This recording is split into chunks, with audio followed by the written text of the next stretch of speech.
What's up, comic book community? Joe here with another episode of 360 Comics. Last night, I was able to pick up a collection off of Facebook Marketplace. It was mostly Silver and Bronze Age keys, but then there was some modern stuff from the 2000s as well. We're going to go through it all today, and I'll tell you how much I paid and how much everything is worth. Stay tuned.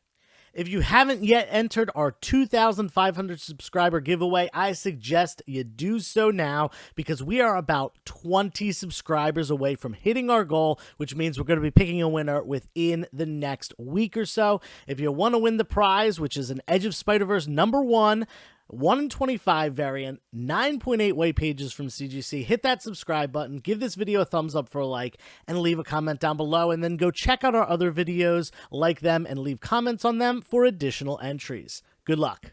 Like I said, this collection was found on Facebook Marketplace. This guy had posted a bunch of key comics for sale, and they were posted at or around fair market value. They weren't exceptionally good deals, but they had been up for a little bit, so I was thinking maybe the guy would take less, and I knew he had sold some of the books already, so I figured, the better deals were gone. Maybe he was able to come down on these, and, I always like buying collections rather than just individual books, so I figured I'd go over and say, I'm interested in buying all that you have. So I got there, and we chatted for a little bit, and we, talked about some pricing and stuff and the condition of the books, and we were eventually able to come to a deal, but let's show you what was in there first, and then we'll talk about the price and everything. Starting off, there was a bunch of 2000s, I guess, when was this run? Like 2007 to 2010 or something like that. New Avengers, Mighty Avengers, Avengers the Initiative, those runs, as well as a couple other things. There are some keys in here. I just pulled out the biggest ones. There's a bunch of minor keys, but this one right here is New Avengers #7, first appearance of the Illuminati. This book was like massive last year, leading up to the appearance of the Illuminati in Multiverse of Madness. It has since come down ridiculously. Like, not only was it the market as a whole going down, but that appearance seemed like a one and done appearance. Now, will we see an Illuminati in the greater MCU in the future? I think it's definitely possible, but still, either way, this is still a key. It's still something that people are going to pick up, even if we don't see them again in the MCU. I think it holds some value, even without a big screen appearance again. Then there's this book right here. This is New Avengers #11, first appearance of Ronan. This is the Maya Lopez version of Ronan, not the one that we saw in the MCU, which was Clint Barton as Ronan, but that's the next book right here. New Avengers #27, first appearance of Clint Barton as Ronan. Really great cover. And not only that, but, MCU tie, it's always going to make a book stand out a little bit more. Those are really the only three bigger keys from the run. There's a couple smaller ones. There's like first Maria Hill, which again is an MCU. I probably should have pulled that one. Now that I think about it, I should have, but hey, it is what it is. Anyway, these books were all in the run, so I'm actually going to be selling those off as a full run. And there was another full run that I'm selling off as well, which is right here. Just kidding.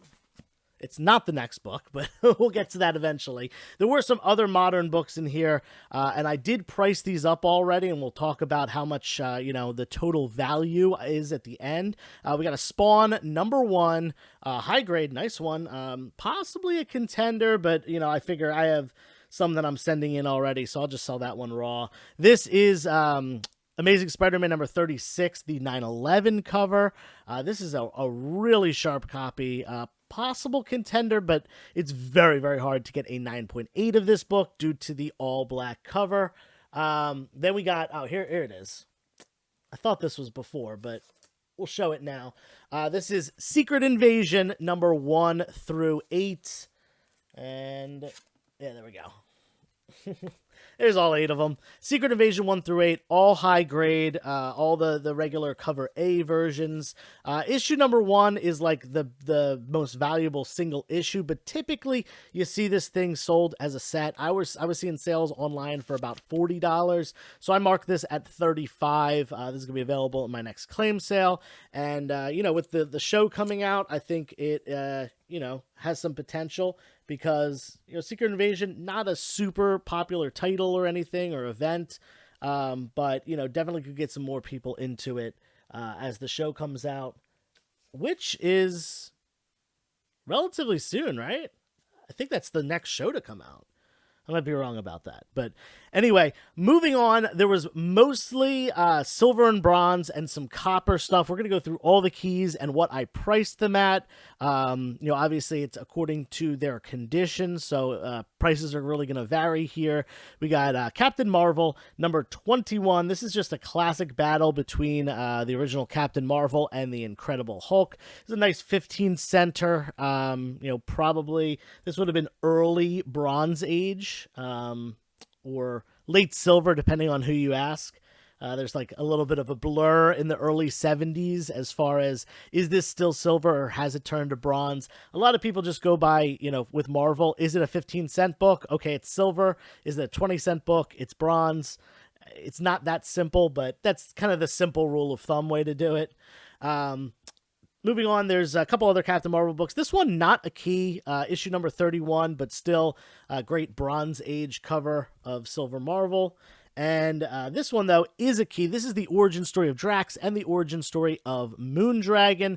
Drax obviously has been in the MCU. Moondragon, who's the daughter of Drax, could potentially show up at some point. We're getting a multiverse thing going on here, so you never know what is going to happen. That being said, Dave Bautista has said that he is leaving the role after Guardians 3, which could open up room for that new character to come in. We'll have to wait and see what happens. But really solid. This is actually, I'm thinking about sending this one in to get graded. I have it priced at $25.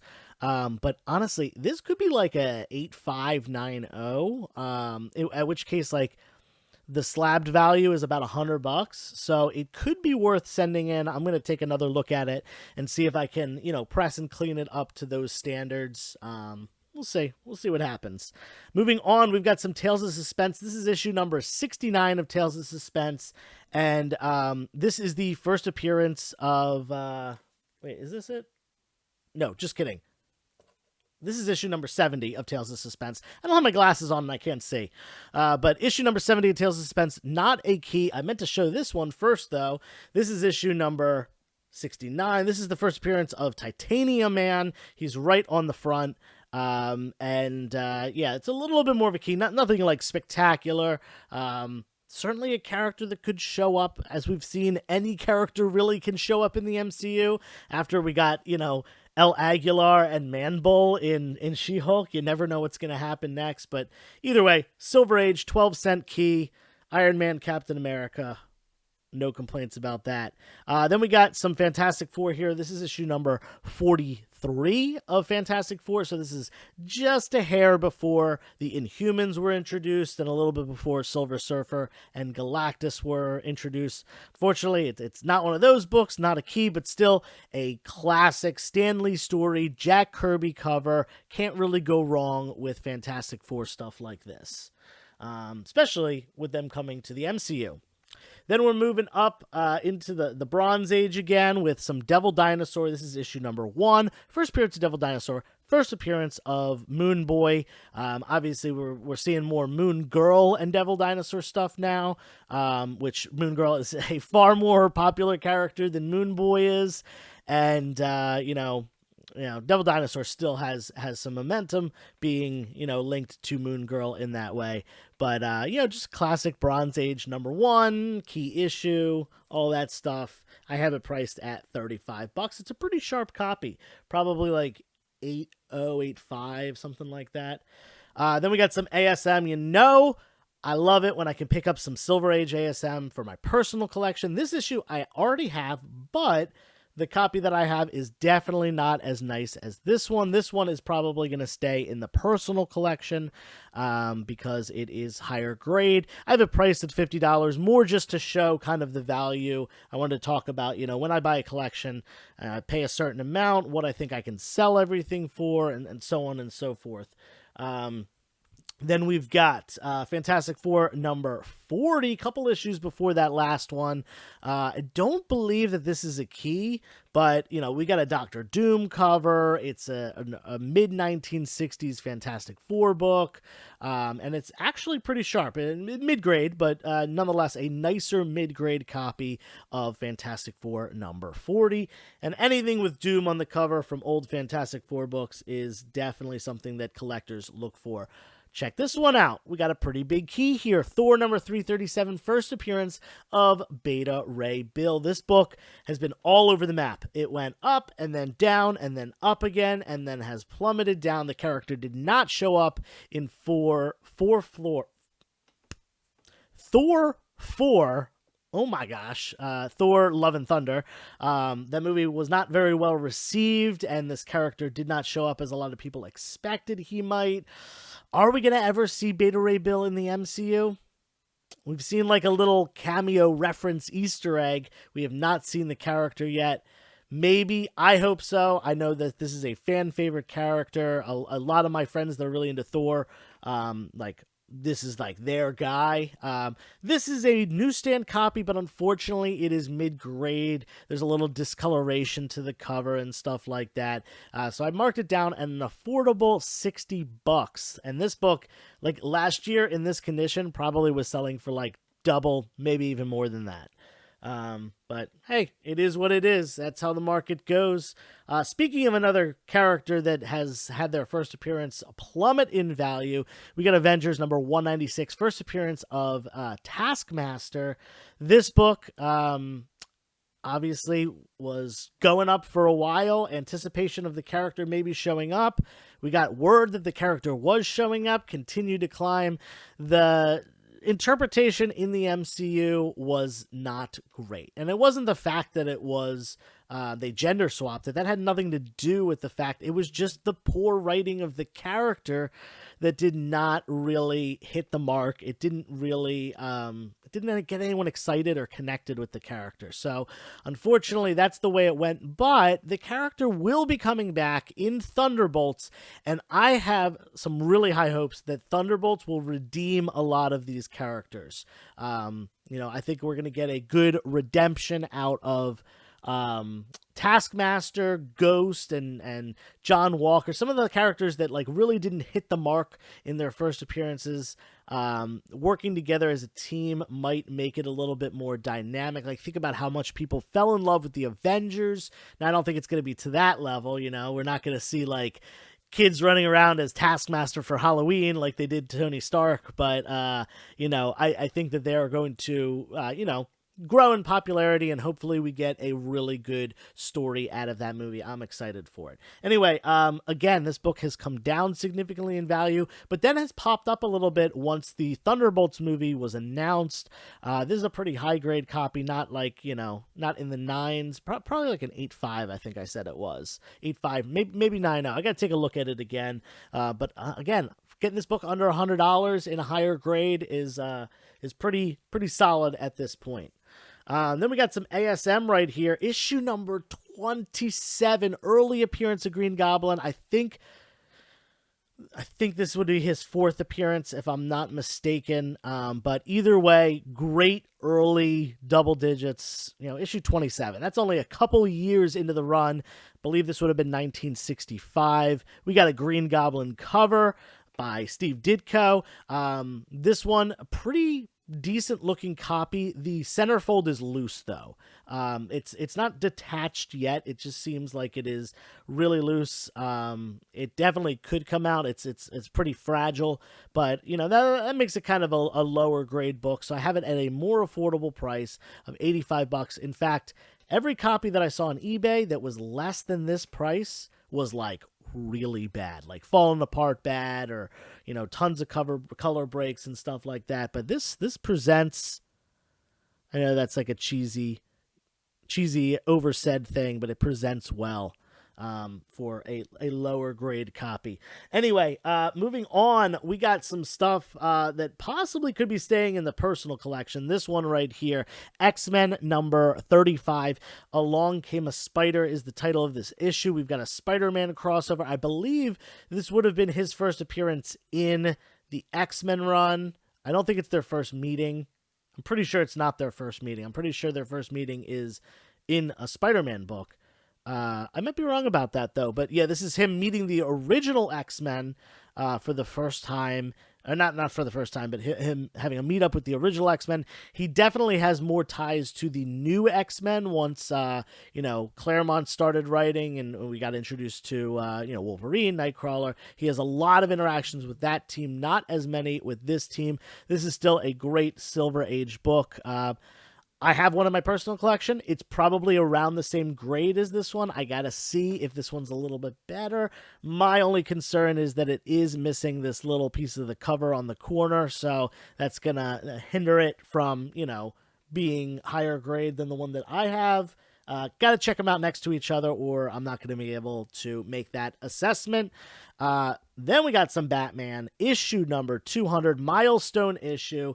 Has a bunch of cool throwbacks to Golden Age Batman issues and stories and stuff like that.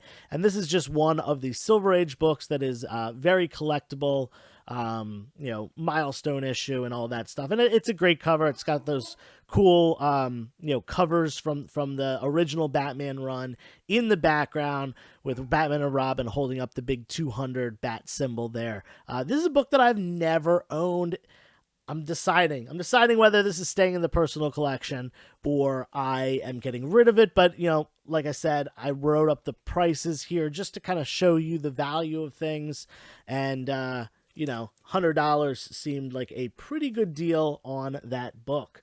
Last couple here, looks like we got three more. These are like the three bigger keys right here. Nova number 1, first appearance of the original Nova, Richard Rider. This is a higher grade copy, not 9.8, 9.6 range, but it's decent. It's probably like an 8.5. It is in good condition, not good as in the grade level, but it's a nicer high grade copy, something that someone would probably want to keep raw, but if they wanted a high grade raw and didn't want to shell out the money for, a really high grade 9.4, 9.6, 9.8 copy, this is a great option for that. This character is coming to the MCU. We've pretty much had, I'm pretty sure we've had confirmation of that, firm confirmation. We don't have any casting information or pictures or anything like that, but it's going to happen. We'll have to wait and see when it's going to happen. Either way, great book for the future. And then we got this one right here.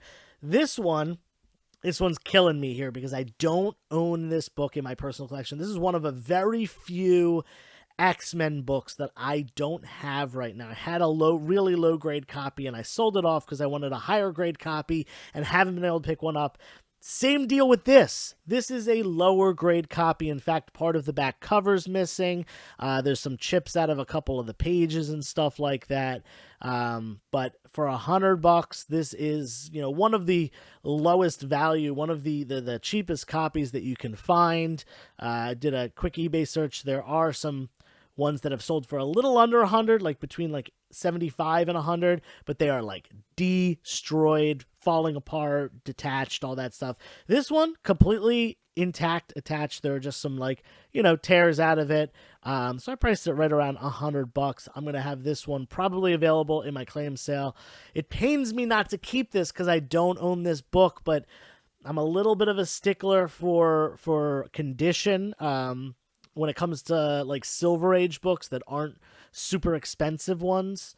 Obviously, if it was an X-Men 1, I would take a 1.0. I would take a 0.5 if the price was right. But, X-Men 10, a little bit more of a affordable book. It is the first appearance of Kazar and Zabu, right down there. His saber-toothed tiger, I think that's what Zabu is. Anyway, It's also the first mention of the Savage Land, which definitely could show up at some point in the MCU. Definitely a cool location they could go to. We'll have to wait and see about that. But like I said, pains me not to keep this in my PC, but I think I'm just going to move it and save up that money for a nicer copy. The last book, you saw it in the thumbnail, you saw it in the beginning. We're putting that price tag on it right there of $125. This is Fantastic Four number 112, classic cover, Thing versus the Incredible Hulk. This is not their first meeting. This isn't their first cover appearance together. But nonetheless, this is just such a classic cover. Who does this cover? Is this a Buscema cover? I actually forget. Doesn't say on it, but one of the cool things I love about this cover is it just says Thing versus Hulk. Nuff said. Classic Stan Lee line right there. Nuff said, and that is enough said. Thing versus Hulk. I am willing to make a wager that we will see these two face off in the MCU.